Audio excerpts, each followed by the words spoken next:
आज यहाँ सिर्फ डिबेट्स नहीं हो रही, एक नए भारत की तस्वीर तैयार हो रही है। वेलकम टू द विकसित भारत यूथ पार्लियामेंट। पार्लियामेंट कौन नहीं आना चाहता, सांसद कौन नहीं बनना चाहता। और जब हम युवाओं को एक मौका मिलेगा युवा संसद में आने का, युवा सांसद बन के हमारे देश के पार्लियामेंट्री पोजीशन को जानने का, तो हम क्यों मना करें। It is in our hands now. We should start to question, start to think and start to act. India is not becoming a global leader. India is reclaiming its position. जिस धरती पर इतने प्रेरणादायक हिस्टोरिकल लीडर्स रहे हो, अगर उस धरती का यूथ अपने पर्सपेक्टिव के बारे में सोच के देश को पीछे छोड़ देगा तो काम नहीं चलेगा। ग्लोबल लीडर बनने की महत्वाकांक्षा भारत की कभी थी ही नहीं। हाँ, लोग मानने लगे, वो विषय अलग होता है। पहली बार पोस्ट पैंडेमिक ये इनिशिएटिव हर डिस्ट्रिक्ट, हर स्टेट और अब राष्ट्रीय स्तर तक पहुंच चुका है। और सबसे बड़ी बात, इस बार ये यूथ लेड मूवमेंट एक नए भारत का लक्ष्य लेकर आया है। जरा सोचिए, 75,000 प्लस यूथ ने माई भारत पोर्टल पर अपने विचार रखे और इस इनिशिएटिव का हिस्सा बने। और सबसे खास बात, पूरा सिलेक्शन प्रोसेस डिजिटल रहा, जो ये दिखाता है कि गवर्नेंस और टेक्नोलॉजी मिलकर किस तरह नए भारत को आगे बढ़ा रहे हैं। ऐसा पहली बार हुआ है कि स्टेट असेंबलीज के दरवाजे यूथ के लिए इस तरीके से खुले हैं, जिससे गवर्नेंस और यूथ के बीच की दूरी कम हो रही है। तो चलिए बात करते हैं यहाँ आए कुछ पार्टिसिपेंट से और पूछते हैं उनसे what is their experience here in youth parliament 2025. What has brought you to youth parliament and how has your experience been so far? So, Vanakkam, Namaste. This is a way where I show my patriotism for my country by representing my state, where I can speak for the nation. And my experience here, I would surely say there was a lot of learning experience, starting from visiting the parliament and now seeing the speeches. And I would surely say that all the youth must surely take part in the youth parliament. This is surely a big experience and an opportunity. Parliament कौन नहीं आना चाहता, सांसद कौन नहीं बनना चाहता। और जब हम युवाओं को एक मौका मिलेगा युवा संसद में आने का, युवा सांसद बन के हमारे देश के पार्लियामेंट्री पोजीशन को जानने का, तो हम क्यों मना करेंगे। यहाँ हम जानते हैं कि हमारी जो नीतियाँ हैं, जो हम ग्राउंड लेवल पे फॉलो कर रहे हैं, वो बनती कैसे हैं, वो आधार में कैसे आती हैं और लोगों तक कैसे पहुँचती हैं। तो उस प्रोसेस का हिस्सा बनना मुझे लगता है कि हर यूथ का सपना होता है और हर कोई इस अपॉर्चुनिटी को ग्रैब करना चाहता है। मुझे लगता है हम सब बदलाव चाहते हैं, तो युवा एक ऐसा कैटलिस्ट बन सकता है उस चेंज के लिए जो हम देखना चाहते हैं, और क्यों ना उसको खुद के जरिए आगे बढ़ाया जाए और एक ऐसे मंच पे आया जाए जहाँ पे उस चेंज को हम लागू करा सकते हैं। संसद कोई क्यों नहीं आना चाहता। संसद में हमारे देश की नीतियों का और नीतियों के साथ ही देश की प्रगति का कार्य संपन्न होता है। कानून मात्र यहाँ नहीं बनते, यहाँ की दीवारों में भी वो आवाज़ें गूंजती हैं जो इसके देश के महापुरुषों ने गुंजायमान की थी। तो वो ज्वाज्वल्यमान होती हुई आवाज़ें आज भी सुनाई देती है। अगर हम दिल से सुनना चाहे तो बिल्कुल वो अनुभव होता है यहाँ पे आके। Being a speaker right from my childhood times, so coming to such a nice platform and giving my views to the parliament, to the politicians, to the government of India is something which can be appreciated. The government efforts where they are asking for the youth's ideas to come and represent themselves, their ideas, their views for the betterment of our country is something which motivated me to come here and of course to see the parliament in reality. So has this experience changed your perspective of government and governance? My perspective for the government has changed and has elevated to a huge, large level. And I have learned a lot of things, as I told earlier. हम ground level पे government को criticise करते हैं कि सरकार ये नहीं कर रही, सरकार वो नहीं कर रही, यहाँ इतनी गंदगी है, यहाँ इतने सारे चीज़ें हो रही हैं, सरकार ध्यान नहीं दे रही है। लेकिन एक्चुअली जब हम यहाँ आए और हमने यहाँ के प्रोसेस को देखा, तब हमें पता चला कि यहाँ जो लोग हैं वो भी सतत प्रयास कर रहे हैं हमारे देश को डेवलपिंग से डेवलप्ड बनाने में। तो ग्राउंड लेवल पे रियलिटी थोड़ी अलग हो जाती है। हम उनकी समस्याओं को नहीं समझ पाते और वो हमारी समस्याओं को नहीं समझ पाते। लेकिन ऐसा नहीं है कि भारत सरकार काम नहीं कर रही है और लोगों की समस्याओं को हल नहीं कर रही है। यहाँ सब काम हो रहा है। हमने खुद आके देखा, हमने एक्सपीरियंस किया, तो हमें पता चला कि everything is working properly. Government ने एक ऐसा मंच दिया युवाओं को जहाँ पे वो आगे बढ़ सकते हैं, अपने विजन को आगे रख सकते हैं और प्रोसीडिंग्स को देख सकते हैं। हम सब जानते हैं कि लोकसभा में क्या होता है क्या नहीं होता है। We always say grass is greener on the other side, but we need to check कि अगर कोई एमपी यहाँ पे बैठ रहे हैं तो वो सिर्फ यहाँ पे एक सुविधा नहीं ले रहे सरकार की, बल्कि वो हमारे लिए सोच रहे हमारी प्रोसीडिंग, क्योंकि वो 24-24 घंटे घंटे काम करते हैं। अगर यहाँ की प्रोसीडिंग्स में आप बैठेंगे, इसको समझेंगे, तो 3-3 बजे तक कभी कभी चलती है प्रोसीडिंग्स। तो ये चीज़ जानने का और समझने का बहुत बड़ा अनुभव रहा। एक छोटे से डिस्ट्रिक्ट से निकलकर एक राज्य को प्रस्तुत करना एक नेशनल पटल पे, ये बहुत बड़ी बात है। आज संसद के अंदर वो विद्यार्थी आ रहे हैं जिनको आगे चल के देश की प्रगति में सहयोग देना है। इसके पहले कभी ऐसा नहीं हो पाता था कि देश की संसद के अंदर विद्यार्थियों को बुलाया जाए। जब से एक नई सरकार इस देश में आई, एक गवर्नेंस बना, जिसे हम कहते हैं कि राज्य व्यवस्था का निर्माण हुआ, उस राज्य व्यवस्था के चलते हुए इस देश के युवा हों, चाहे नारी सशक्तिकरण का विषय हो, चाहे बेरोजगारों के लिए विषय हो, और चाहे अन्य जितने ही क्षेत्र हो, सबके लिए सरकार एक नई नीतियों के साथ कार्यवाहन कर रही है। My perspective of governance has changed a lot after coming here.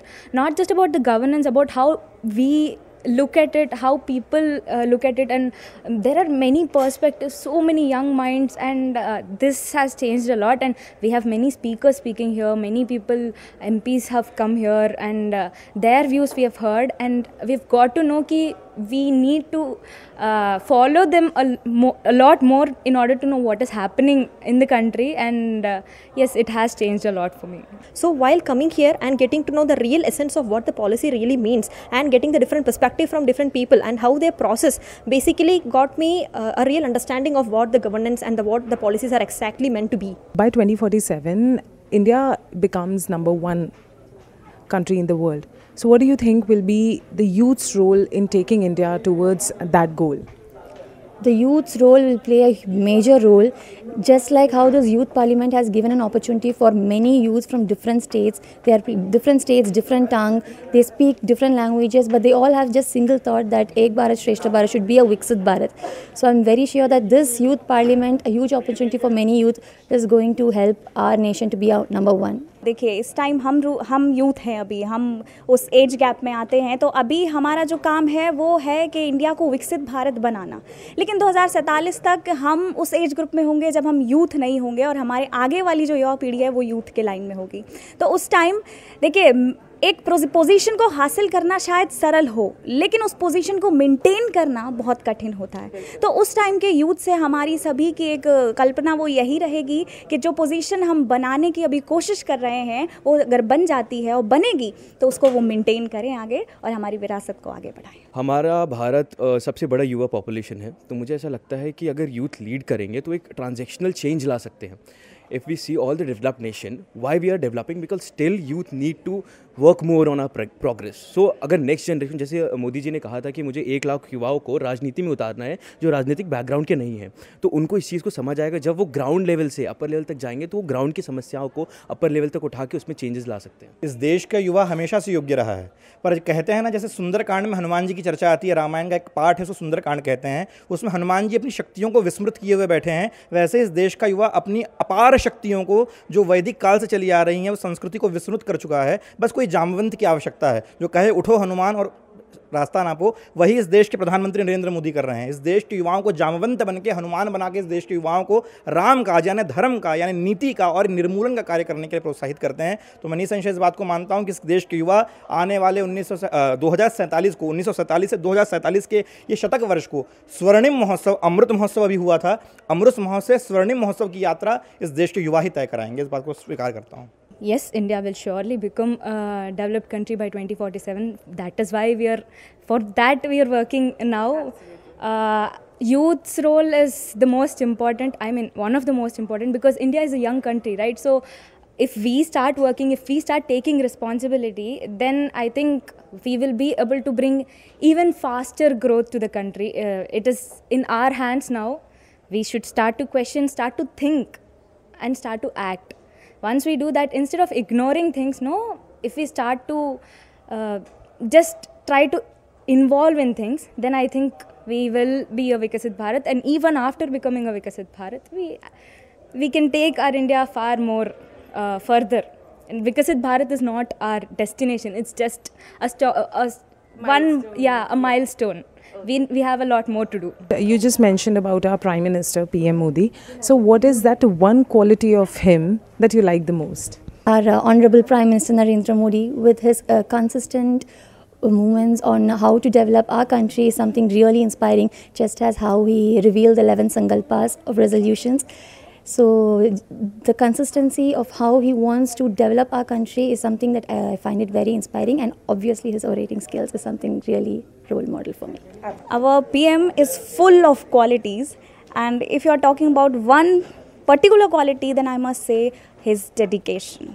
वो जो निरंतर काम करते हैं बिना थके, अपनी भूख प्यास, अपनी जो पर्सनल उनकी नीड है उनको अलग रख के वो जो देश के लिए काम करते हैं, अपने परिवार को अलग रख के देश के लिए काम करते हैं, वो जो डेडिकेशन है उनका, ये बहुत प्रेरित करता है मुझे, और मैं उनसे यही प्रेरणा लेती हूँ कि मैं भी अपने देश के लिए इसी प्रकार काम कर पाऊँ। मुझे लगता है perseverance and the visionary leadership that he has, because he is working 24/7 for India and he has only one goal to make it Viksit Bharat 2047। उनकी अनेक क्वालिटियाँ हैं, अनेक गुण हैं, और कहते हैं कि गुणों की कई बखान हो सकते हैं, पर उनका सबसे सुंदर बखान ये है कि उनके अंदर विनम्रता, विनयशीलता और एक इस बात के साथ कि वो ग्राउंड लेवल पे लोगों से जुड़ पाते हैं।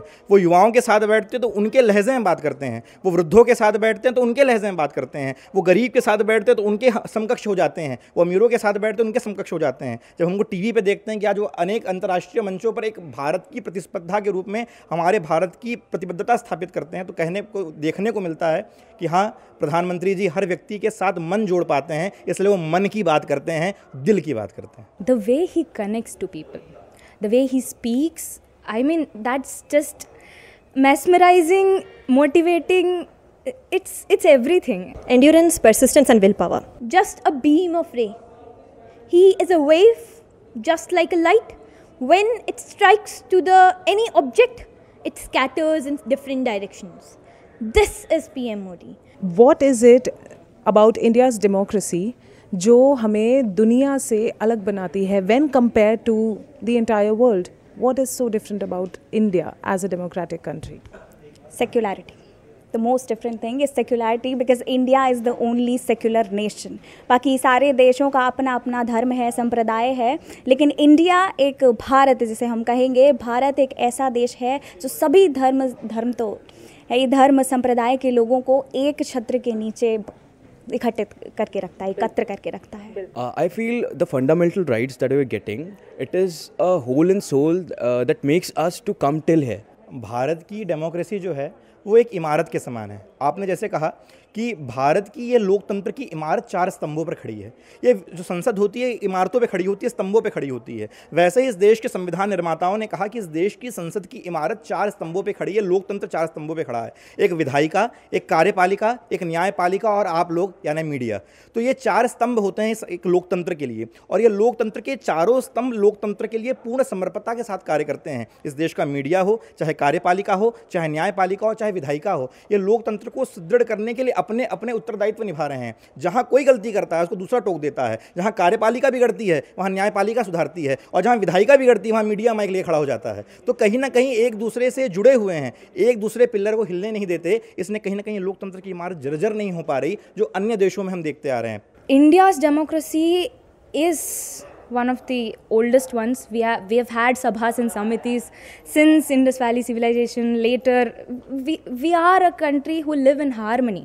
So everybody's opinion were being taken then, are being taken now, and will be taken in future. It is an inclusive society. We have to be included. See, India is the mother of democracy. When I talk about Sabha and Samiti, we have always proceeded with the notion Jananam Sangati Shreshta Raja Tatra Pratishtitah, where we were always electing our representatives. Whether you talk about the Vedas in the Vedic era, or the Arthashastra in the modern empire, or maybe the Manu Samriti which was being followed in the Gupta empire or in the different terms, or even if we talk about the republics which were there in Mahajanpada. For example, Buddha was born in Kapilavastu, which was itself a republic state. Being from a king's family and becoming such a spiritual person is something, the diversity which we always had. So how do you see India's rise in the world, and why do you think India is being considered a global leader now? From leading and hosting G20 summit, आप Covid के दौरान देखिए हमने और countries की मदद की, हम एक दूत बने उनके लिए। तो हमने अपने आप को एक सेट प्लेटफॉर्म पे कर दिया है जहाँ हम ये चीज़ शो कर रहे हैं कि yes we are leading and within 2047 we will become a developed nation, Viksit Bharat 2047। इसके पीछे की वजह है the important population, that is the most developing population, जो कि यूथ की है। क्योंकि इस टाइम पे, इस वक्त काल में देखा जाए तो भारत के पास ही सबसे ज़्यादा युवा पॉपुलेशन है, तो ये एक हमारे लिए पॉजिटिव है। और दूसरी बात ये है कि एक काल चक्र होता है जो कि हम देखते आ रहे हैं। अगर हम हिस्ट्री से कनेक्ट करें तो मिडिल ईस्ट से चलते चलते चलते डेवलपिंग कंट्रीज़ का जो वक्त है वो बदलता गया और अब ये वक्त है भारत का। ग्लोबल लीडर बनने की महत्वाकांक्षा भारत की कभी थी ही नहीं। हाँ, लोग मानने लगे वो विषय अलग होता है। हम तो सदैव विश्व गुरु के पटल पर रहे हैं और गुरु का स्थान कभी भी लीडर बनने का नहीं होता। हमें नेतृत्व करने की आवश्यकता नहीं है, हम नेतृत्व कौशल निर्माण करने वाले देश रहे। इस देश में लोग शिक्षा ग्रहण करने नालंदा तक्षशिला आते थे यहाँ से नेतृत्व कौशल धारण करने के लिए। ये देश ने कभी किसी के ऊपर परतंत्रता, किसी के ऊपर शासन करने के लिए आक्रमण नहीं किया। ये तो दिलों को जीतने वाला देश रहा है, ये संस्कृतियों को जीतने वाला देश रहा है। तो हमें नहीं लगता कि किसी का नेतृत्व या लीडर बनने की भारत को आवश्यकता है। हाँ, विश्व उस दृष्टि से देखता है क्योंकि हम पूरे विश्व को वसुधैव कुटुंबकम की दृष्टि से देखते हैं। पर विश्व, जहां विश्व में पूरी दुनिया को बाजार माना जाता है, वहीं भारत में विश्व को परिवार माना जाता है। India is not becoming a global leader. India is reclaiming its position.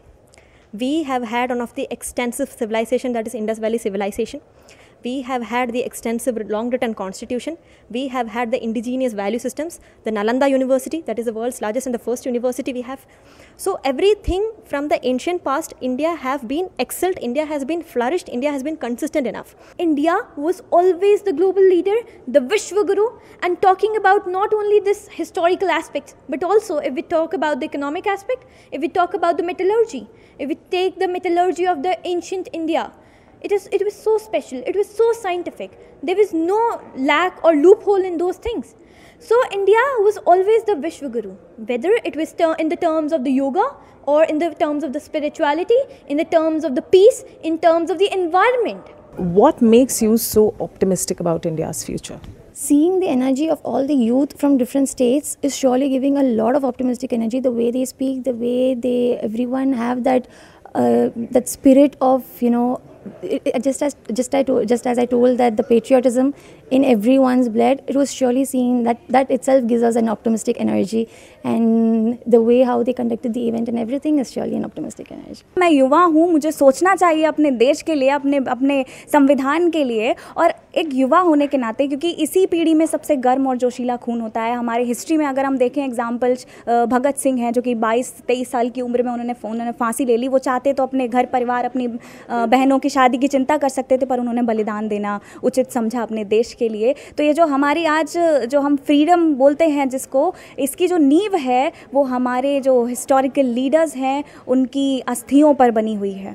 तो हमें उनसे प्रेरणा लेना चाहिए। जिस धरती पर इतने प्रेरणादायक हिस्टोरिकल लीडर्स रहे हों, अगर उस धरती का यूथ अपने पर्सपेक्टिव के बारे में सोच के देश को पीछे छोड़ देगा तो काम नहीं चलेगा। कि 1000 साल तक गुलामी में रहने के बावजूद ये देश मिटा नहीं, इसकी संस्कृति मिटी नहीं। आस पड़ोस में नज़र घुमाइए तो चाहे पर्शिया में देखिए, चाहे आप बगदाद में देखिए, चाहे मेसोपोटामिया में देखिए, चाहे इंडोनेशिया में देखिए, जहाँ जहाँ ये आक्रांता पहुँचे वहाँ संस्कृतियों का नाश हो गया। ये भारत वो संजीवनी धारण करता है, वो अमृत धारण करता है जो कभी नाश नहीं होती। और उसके लिए एक पंक्ति मुझे ध्यान आती है, बहुत सुंदर वो पंक्ति है कि यूनान रोम मिस्र सब मिट गए जहाँ से, यूनान रोम मिस्र सब मिट गए जहाँ से, बाकी अभी तलक है नामो निशा हमारा। अरे कुछ बात तो है हम में कि हस्ती मिटती नहीं हमारी, सदियों रहा है दुश्मन दौरे जहाँ हमारा, सारे जहाँ से अच्छा हिंदोस्तां हमारा, हम बुलबुलें हैं इसकी ये गुलसिता हमारा। विकसित भारत यूथ पार्लियामेंट में उठाई गई बातें, डिस्कस किए गए आइडियाज़